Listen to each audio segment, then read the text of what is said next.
Okay, now see, yesterday we had done the different chambers of the stomach of ruminant. That was the ruminant stomach.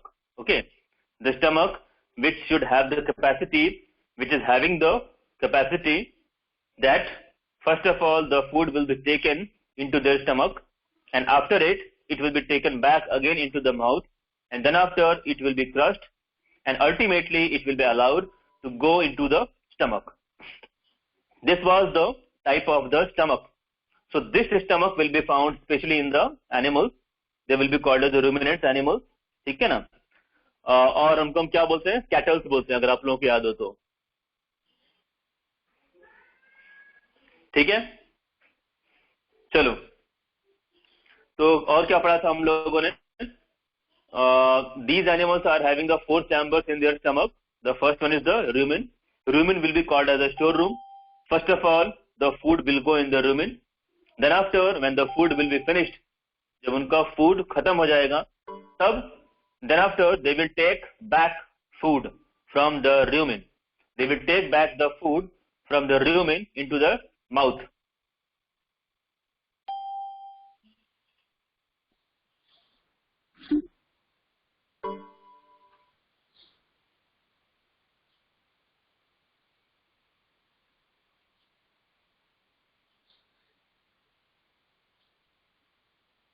And again it will be go in the reticulum. तो वो कहाँ पे जाएगा? Reticulum में जाएगा. ठीक है. Sir, your voice is pass on the omasum. मेरी आवाज नहीं आ रही आप लोगों को बच्चों? सर बहुत स्लो आ रही है.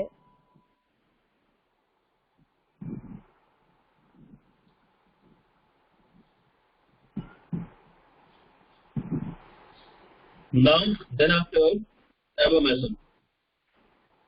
ठीक है. So these are the 4 types of the Sir, your numbers. voice is Those who so are slow. interesting. Sir, your voice is so slow. Voice slow है.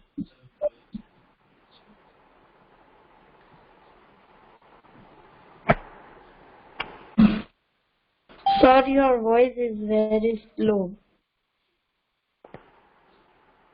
Just a minute. रुको मैं solution निकाल देता हूँ उसको.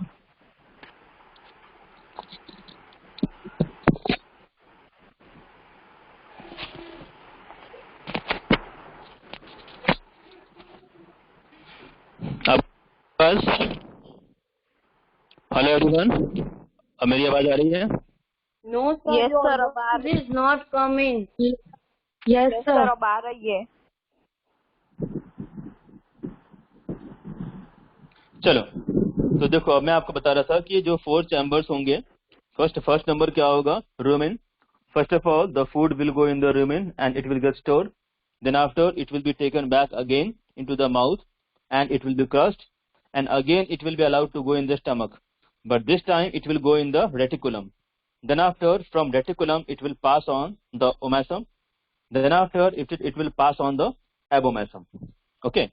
So these are the 4 different chambers of the stomach which was being arranged in the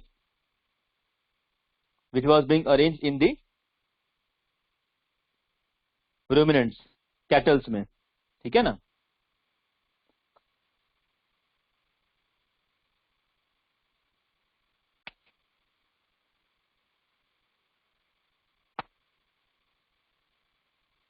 Okay, all of you now please see the next number, that was absorption.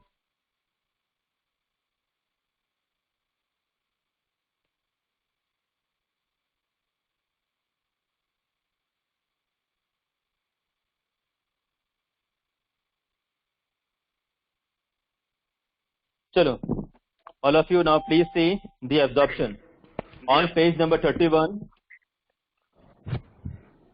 Page number 31, absorption. All of you see it. Absorption begins in the 4-chambered stomach, but the main absorptive organs are the intestine. मतलब absorption का काम उनके पूरे के पूरे stomach में होता है.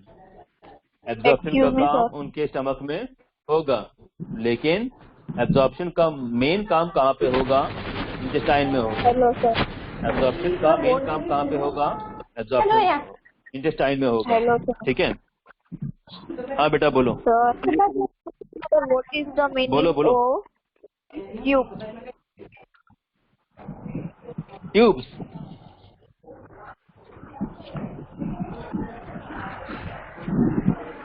बेटा tell me the word. Telling that what is the meaning of hiccups?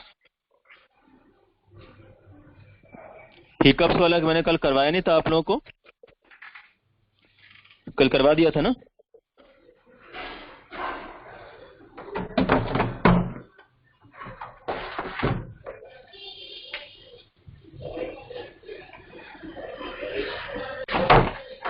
Hello,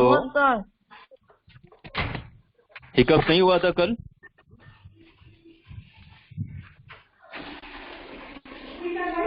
No sir, no sir.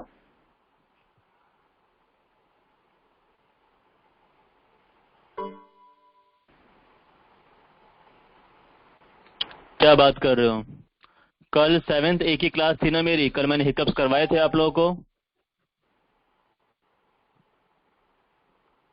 जैसे ही मैंने ये टॉपिक शुरू किया, न्यूट्रिशन इन द रूमिनेंट्स, तुरंत आप लोगों ने कहा था कि सर हमारा हिकअप्स वाला टॉपिक रह गया है। मैंने कहा था ठीक है, चलो हिकअप्स हम कर लेते हैं और डायरिया बाद में कर लेंगे।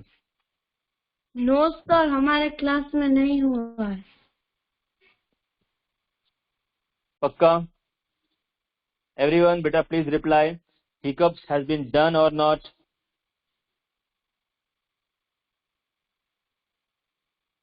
All the participants please reply, hiccups has been done or not?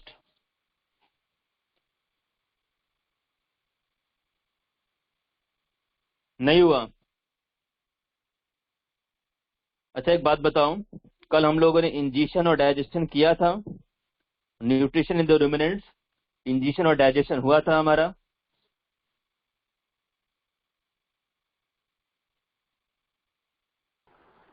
No sir.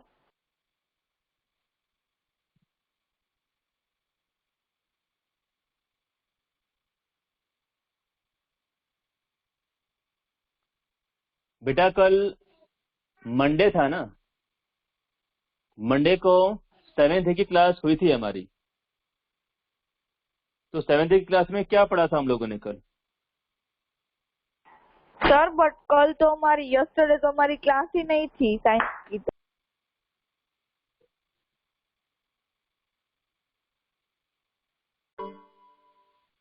This is your 7th A ना, तो 7th A तो है कल, बिल्कुल है सर हमारा क्लास था, बट कल हमने ज्वाइन किया तब 7th B और 7th C का क्लास चल रहा था।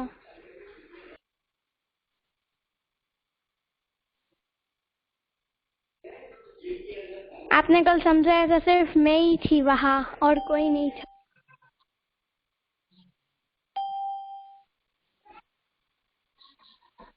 ओके चलो कोई बात नहीं बेटा, इट्स ओके फाइन।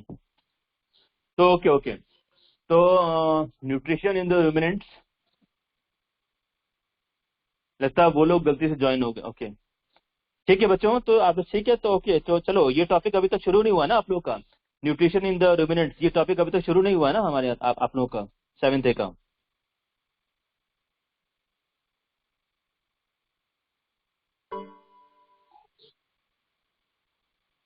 बेटा फटाफट बोलो हाँ या ना बोलो, थोड़ा सा फास्ट रिप्लाई करो ताकि थोड़ा हम आगे बढ़ पाए, है ना। रिप्लाई करने में आप इतना देर लगाओगे तो फिर कैसे होगा ना, थोड़ा सा फास्ट करो रिप्लाई। ओके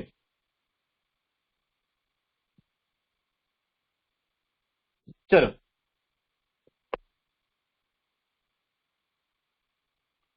ओके बच्चों, तो no problem. All of you now please turn over the page, page number 29 निकालो सभी लोग, पेज नंबर 29, पेज नंबर 29 निकालो सभी लोग फटाफट fast.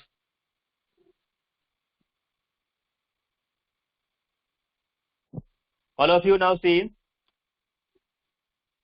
the box has been given there, that was hiccups. How do you get hiccups? Hiccups का मतलब क्या होता है? हिचकी। हिकअप्स का मतलब होता है हिचकी आना। जैसे मान लो अगर आपकी बॉडी में कभी पानी की कमी हो जाती है तो क्या होता है, आपको हिचकी आती है, that has been called as a hiccups. इसको हम क्या बोलते हैं, हिकअप्स बोलते हैं। ठीक है, क्या बोलते हैं उसको, हिकअप्स कहते हैं। Okay, so now the main question is this कि हिकअप्स हमें आते ही क्यों हैं। All of you see, hiccups हमें क्यों आते हैं। You can blame your diaphragm and arched muscles below the lungs for hiccups. हमारे लंग्स के नीचे एक स्ट्रक्चर होता है, that will be called as the diaphragm. ठीक है, क्या बोलते हैं उसको, डायफ्राम कहते हैं। Normally when you inhale the diaphragm contract. आमतौर पे जब कभी भी आप सांस अंदर लेते हो तो डायफ्राम कॉन्ट्रैक्ट होता है। जब आप सांस अंदर लोगे तो जो डायफ्राम होगा वो कॉन्ट्रैक्ट होगा, इट गोज डाउन। मतलब आप सांस लोगे तो डायफ्राम नीचे जाएगा, लेकिन जब आप सांस बाहर छोड़ोगे तो ऊपर आएगा। ठीक है ना। मान लो कभी आप सांस ज्यादा स्पीड से अंदर बाहर लेते हो, उसकी वजह से कई बार हमें हिकअप्स आ जाते हैं। ठीक है ना। The air rushing in causes the flap of the top of our windpipe to snap shut briefly, producing the typical hic sound of a hiccup. ठीक है, this may happen a number of times. Most hiccups last only a few minutes. The common remedy is drinking a glass of cold water. जब कभी भी ऐसा होता है तो हमें, आप एक गिलास ठंडा पानी पी लो। एक ग्लास में ठंडा पानी भर के अगर आप पी लोगे, then there will not be any problem, all the hiccups will get solved. जो भी हिकअप्स वगैरह होंगे वो सब सॉल्व हो जाएंगे। ठीक है,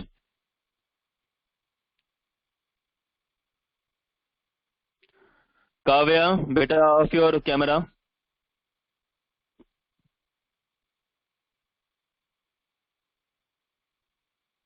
ओके, ठीक है।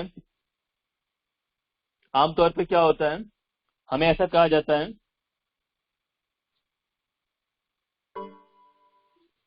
आमतौर पे हमें ऐसा क्या कहा जाता है कि जो हिकअप्स होते हैं वो क्यों आते हैं, क्योंकि कोई हमें याद कर रहा होगा। लेकिन ऐसा कुछ नहीं होता बेटा। We are the science students, we should not believe on these things कि हमें कोई याद करेगा तो हमें हिकअप्स आएंगे। ठीक है ना, it is not like that. Okay, चलो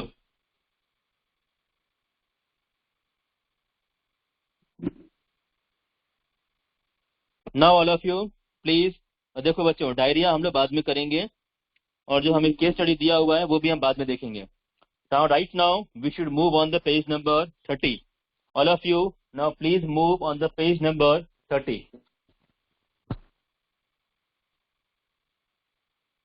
बेटा डायफ्राम एक स्ट्रक्चर होता है, डायफ्राम एक स्ट्रक्चर होता है। All of you, now please see on the board. Board पे देखो सभी लोग। See.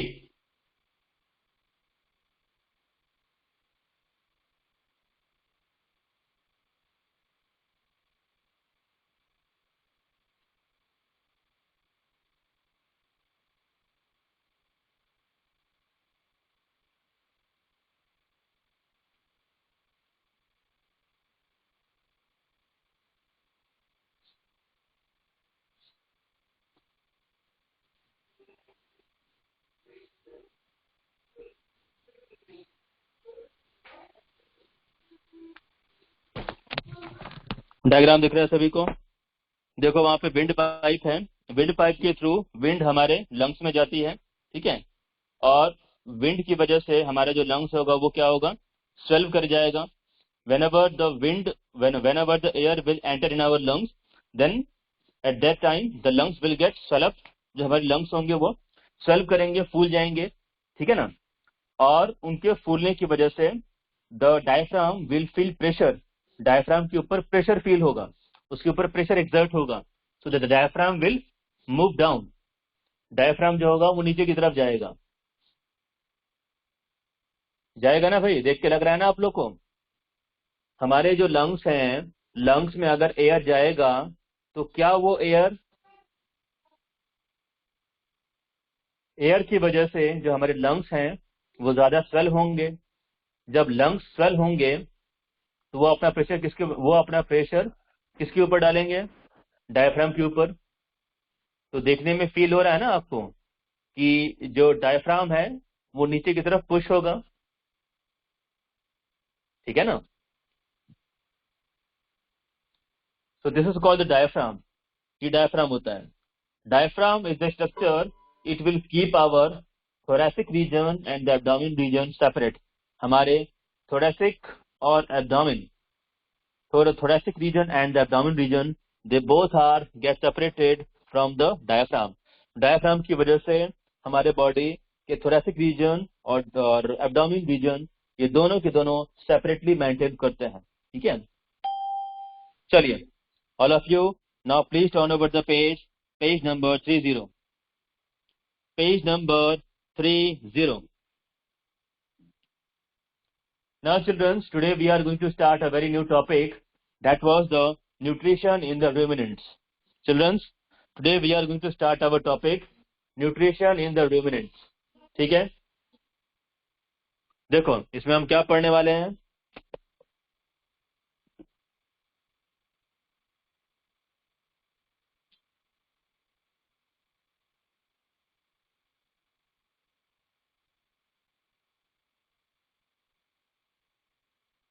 Now nutrition in the ruminants।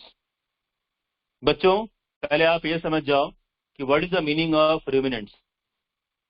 बच्चों मेरी आवाज आ रही है आप लोगों को या नहीं आ रही है? Yes sir. आ रही। गुड। चलो कोई बात नहीं। चलो अब मैं धीरे धीरे इसको कहानी की तरह एक एक करके आपको समझाता जाता हूँ और आप इसको समझते जाइए, ठीक है। चलो, तो now first of all nutrition, what is the meaning of nutrition. देखो हम लोगों ने 2 टॉपिक फिनिश कर दिए हैं, nutrition in the amoeba and nutrition in the animals.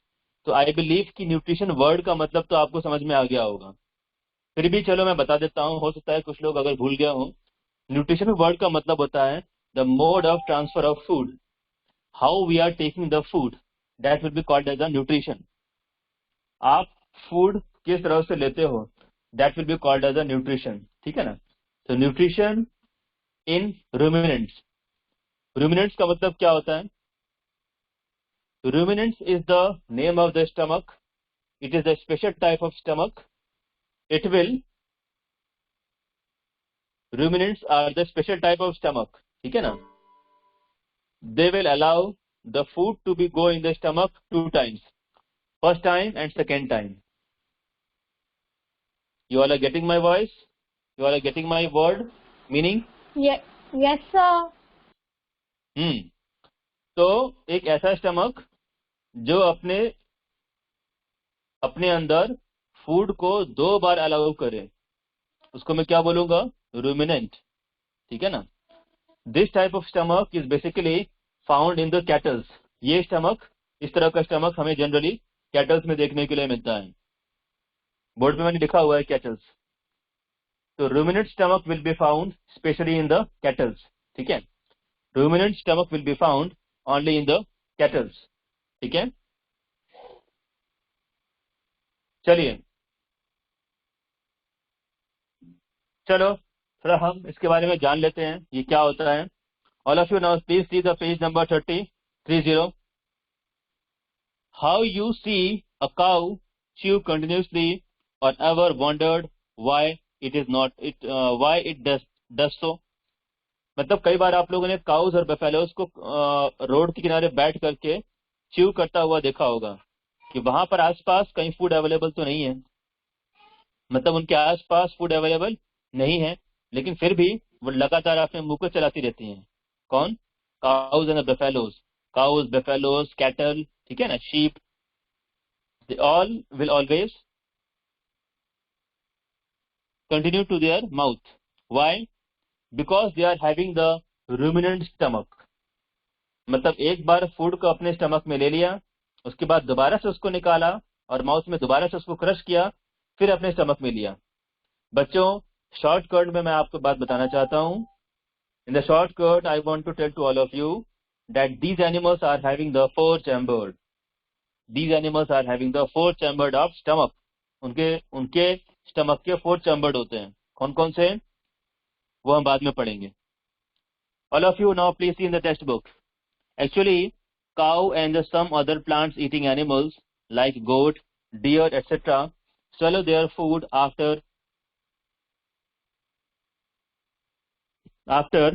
chewing once. एक बार खाना खा लिया तो खाना खाने के बाद आराम से उसको गटक जाओ। Later they bring back the swallowed food item. Later they bring back the swallowed food into the mouth and chew it again. पहली बार में जो खाना खाया था वो खाना इनके माउथ में दोबारा आता है और दोबारा से उसको क्रश करके ये लोग ईट करते हैं। ठीक है। A plant eating animals that bring back swallowed food. A plant eating animals that brings back swallowed food into the mouth to chew it again is called a ruminant, and the process is called rumination. मतलब food को एक बार अपने stomach में डाल देना, फिर वहां से निकाल करके अपने माउथ में लेके आना, फिर दोबारा से उसको क्रश करके अपने स्टमक में डालना, इसको हम क्या बोलते हैं? This will be called as a ruminant. क्या बोलूंगा मैं इसको? रूमिनेंट कहूंगा। ठीक है ना। मतलब एक बार फूड को अपने स्टमक में ले लो, फिर दोबारा निकाल करके उसके माउथ में डालो, माउथ से चबा करके उसको क्रश करके दोबारा से स्टमक में डालो। क्या बोलते हैं हम इसको?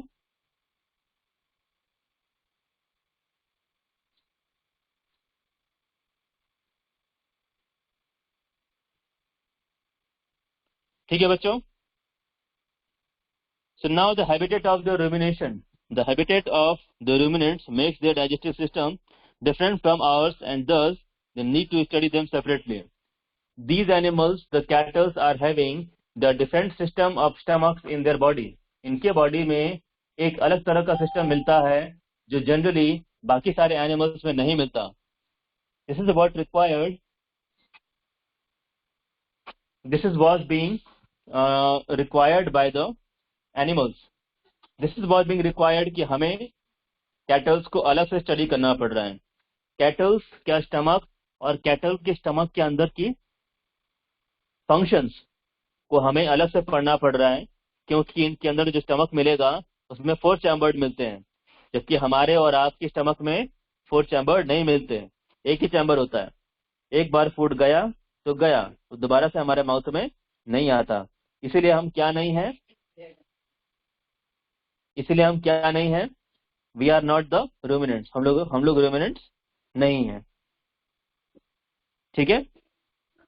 सो now the first process which is needed to be done in all the living organism, वो पहला प्रोसेस जो सभी लिविंग ऑर्गेनिजम्स में होता है, that was the ingestion.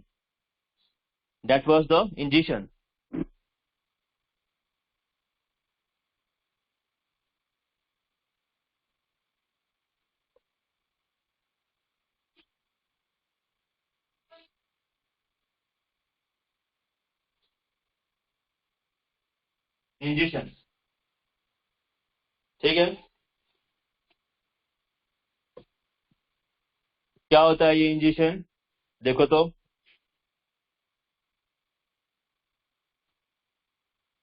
the food is ingested with the help of the tongue and chewed। मतलब टंग की help से आपने फूड को अंदर ले लिया और उसको चबाओगे। Means the food will be taken in our mouth. The food has been taken in the mouth. The food is ingested with the help of the tongue and chewed. Now ruminants have sharp incisor and a large molar to bite and chew grasses. The ruminants have sharp incisor. जो ruminants होते हैं उनके पास incisor बहुत ज्यादा sharp होते हैं, and large molars to bite and chew grasses. They also have the powerful jaw muscles. They also have the powerful in the jaw muscles. बच्चों आप लोग याद करो, याद करो, याद करो, याद करो, हम लोगों ने चैप्टर नंबर 1 में क्या पढ़ा था? बच्चों याद करो, children please try to remind. In the chapter number 1 we had studied the special characteristics of herbivores, in which we had studied that they are having their powerful jaws. उनकी जो jaws होते हैं वो powerful होते हैं। पढ़ा था कि नहीं पढ़ा था? याद आ रहा है? याद आ रहा है आप लोगों को कि नहीं आ रहा है?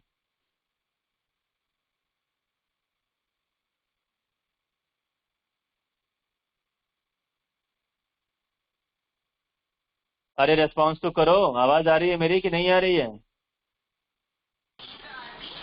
Yes sir. हाँ तो चैप्टर नंबर में पढ़ा था आप लोगों ने कि नहीं पढ़ा था? कुछ याद आ रहा है थोड़ा बहुत?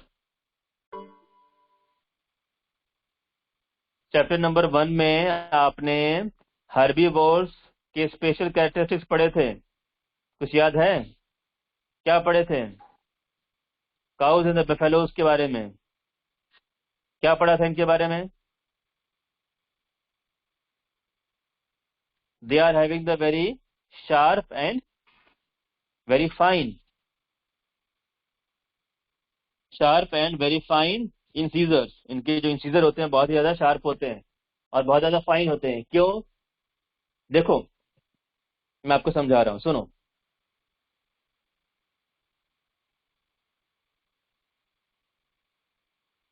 ब्लूटूथ डिवाइस बेटा काम नहीं कर रहा है, इसलिए मुझे अभी इससे काम करना पड़ रहा है। देखो सभी लोग ध्यान से देखो, सी इन द मोबाइल।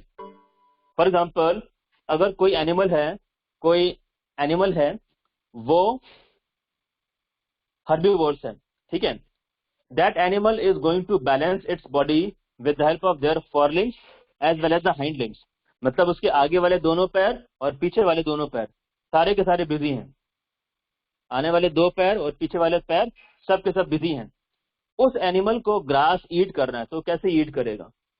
क्या है उसके पास ऐसा जिससे कि वो ग्रास ईट करेगा? माउथ ही बचता है ना उसके पास। तो वो एनिमल अपने माउथ से उस ग्रास को पकड़ेगा और पकड़ करके खींचेगा। तो अगर गॉड ने हर्बीवोर्स के माउथ को स्ट्रांग नहीं बनाया होगा तो क्या वो किसी एनिमल को पकड़ के खींच के उसको बाहर निकाल पाएंगे? जब नहीं निकाल पाएंगे तो वो खाएंगे कैसे? Yes sir. जब नहीं निकाल पाएंगे तो वो खाएंगे कैसे? क्योंकि उनके हैंड्स तो बिजी हैं, लेग्स भी बिजी हैं, उनकी पूरी बॉडी इतनी स्ट्रांग है, इतनी बड़ी है कि उसको बैलेंस करने के लिए वो अपने दोनों पैर और दोनों हाथ का यूज कर रहे हैं। तो खाने के लिए बचा क्या? माउथ। तो माउथ में क्या मिलेगा? Their mouth will have the incisor and both the jaws will be very very strong. ये तो मैं बता रहा हूं आपको, ठीक है? क्लियर हुआ सभी को? Yes sir. ओके चलो भाई म्यूट करो।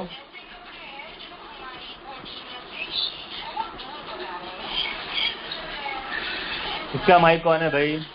माइक बंद करो अपना।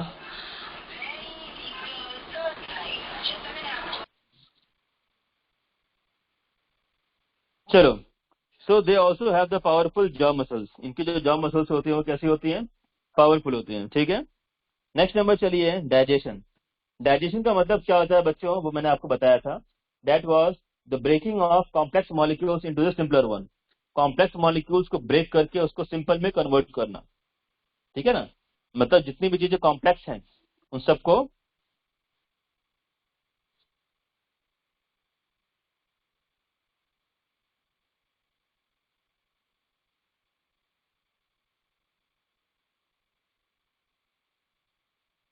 ठीक है।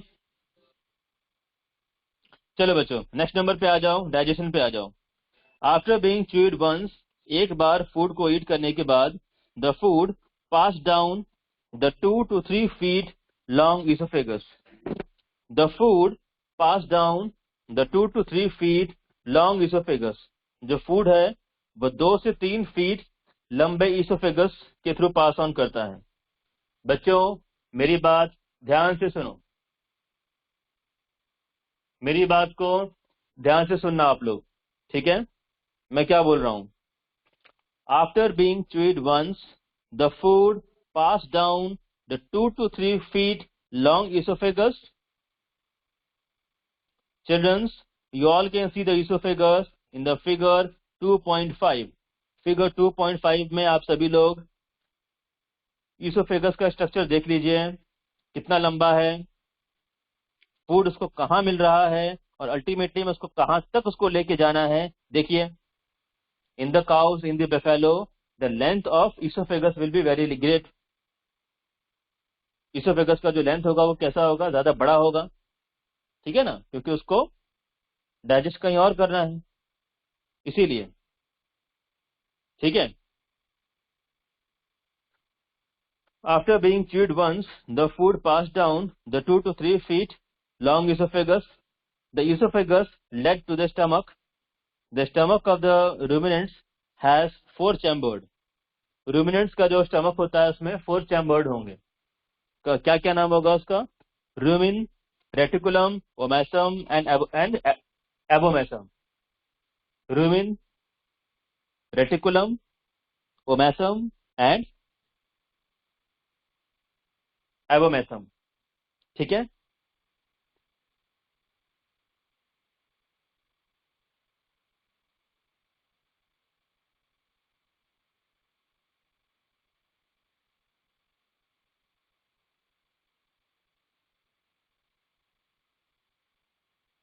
ठीक है बच्चों. So now the name of all the 4 chambers, the name of all the 4 chambers which was being existing as in the stomach of the ruminant animals, especially the cattle, what was the name? उन 4 के 4 chambers के नाम क्या होंगे? The first chamber, the first name will be the rumen, second number reticulum, third number omasum, fourth number abomasum. I am repeating once more.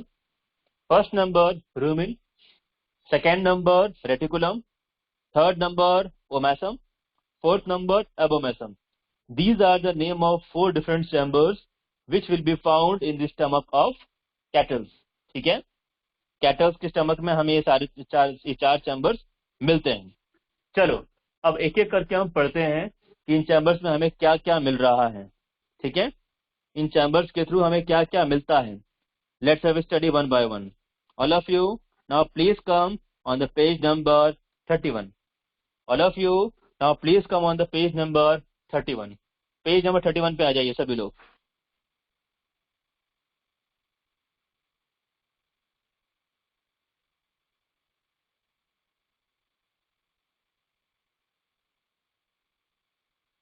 देखिए, rumen. The rumen help in storing the large quantity of food that has been quickly consumed. उस animal ने जितने food को ईट किया था उस food को store करने का काम करता है. कौन? rumen. The rumen will allow to store the food and we can do our work. मतलब जो rumen होता है वो अपनी बॉडी में वो अपने अंदर फूड को अलाउ करेगा.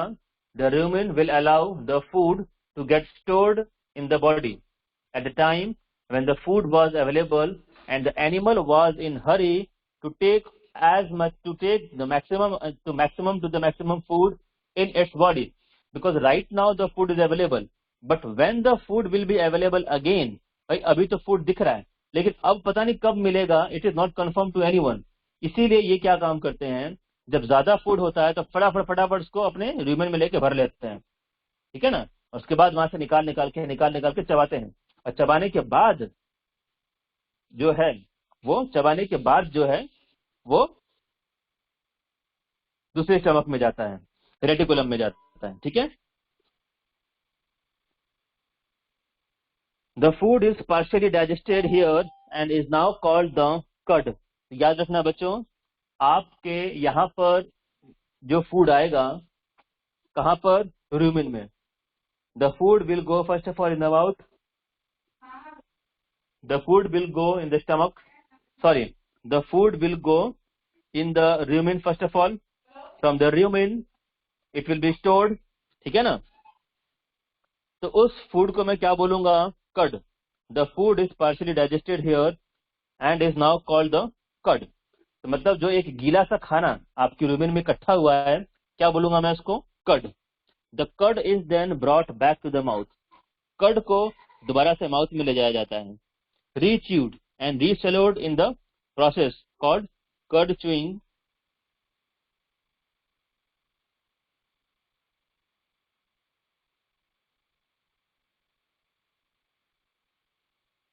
ठीक है बच्चों। Now the curd is then brought back to the mouth, rechewed and reswallowed. This process is known as curd chewing. मतलब जो फूड उस एनिमल ने अपने अंदर लिया था उसको दोबारा से निकाल करके माउथ में लेके आना और उसको क्रश करके उसको चबा करके वापस से दोबारा अपने स्टमक में डालना। ठीक है ना?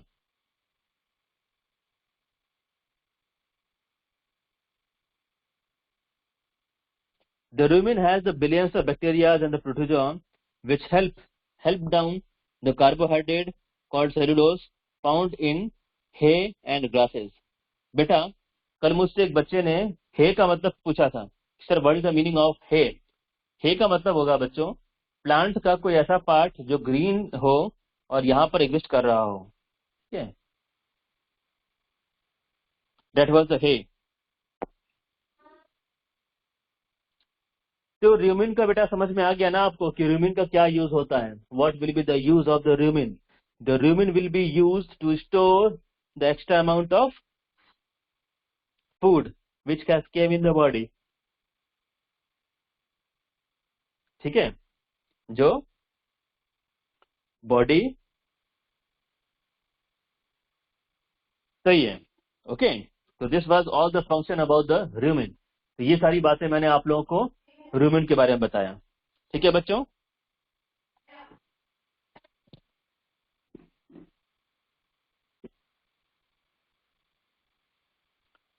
ओके बच्चों, सो जस्ट